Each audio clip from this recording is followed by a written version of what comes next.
new and shiny, and there are a lot of wow factor innovations on board this ship which I never thought I'd see at sea. A stunning ice rink, a boxing ring, 8 restaurants, massive chandeliers, and I'm delighted to report for the thirsty passengers a choice of 13 bars. That's quite a bar crawl you could do there, Carole, if you were so minded to. Are you a cruising type of person yourself? I do enjoy it. I tell you why. This ship operates out of Southampton, as many of them do, so you don't have to battle your way through Terminal 5, which is a plus these days. And, you know, you can stop in a few ports around the Mediterranean. It's actually quite relaxing. There's loads to do. The entertainment's quite good. Plenty of fresh sea air. But, Carole, it's not very relaxing if you get lumbered with someone you just do not want to bump into. You're there in that boat and you can't get off it. Oh, come along, Christine. There are plenty of little bolt holes you can shove off to on this ship, believe me. There's bound to be a helipad so you can call in chopper support to airlift you out if things get absolutely desperate. Well, Carole's been there on board all day, so let's take a look at what she's seen so far.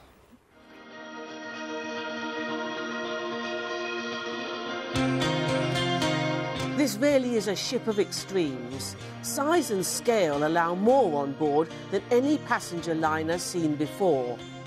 It oozes luxury.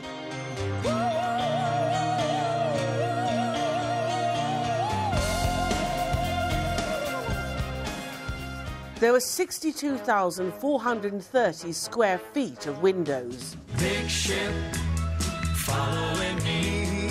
Love is a big ship following me. The best view of all is from up here, the bridge. It's crammed full of cutting-edge technology. Captain, what's this ship like to drive? You definitely don't want to scratch it. You don't want to have any dust on it. You keep polishing and making it pretty, but also very careful when you drive. I have convenient use of the propellers that can turn around 360 degrees. She's quite fast. She can do 24 knots. Not bad when you think it's going to have 4,375 guests on board when it's full.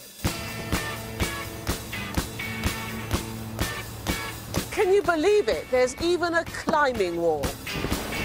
And this is a true first. Never before has a cruise ship had a surf pool on board. This is more me, a little luxury. And when I say a little, I actually mean a lot. Life at sea surely doesn't come more pampered than this. Cheers. You're nobody till some. Hello again from the ship's helipad. I'm here with the travel journalist Kelly Ranson, who specialises in cruising.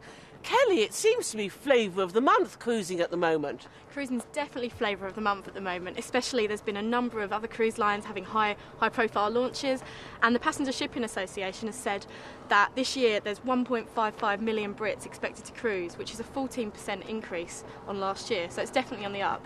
Quite a number. Why is cruising so popular? I think because it's got everything, you know, it's accessible, and the cruise lines are you know, they're putting money into innovations, they really want to go for the families. It's got a bit of an elderly image, though. Is the average age of passengers coming down? It's definitely coming down the age.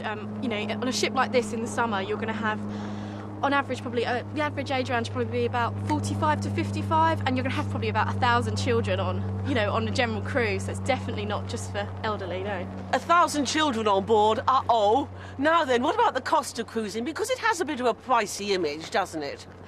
Well, you know, you get on board this ship, and once you pay, you know, pretty much everything's covered. Your entertainment, your food, and then you're getting to see all these destinations. You unpack once, and you're travelling to, you know, like you said, 5 or 6 different ports. Do people like the fact that it's fairly hassle-free? You get on board, you unpack, you're then there. The scenery comes to you, you drop into some quite classy ports, Barcelona and other ones. Do you think that appeals too? I think that definitely appeals to people. You know, you get to see like the Mediterranean or something on a great price. Definitely. Now, this ship's absolutely enormous. Is this as big as they're going to get? What's the future, Kelly? Well, currently this is the biggest, and this is the biggest for a ship to be in Southampton as well, biggest in the world. But they're getting bigger. Royal Caribbean's doing it with a Project Genesis. Thank you very much. Bon voyage. Back to the studio from Southampton.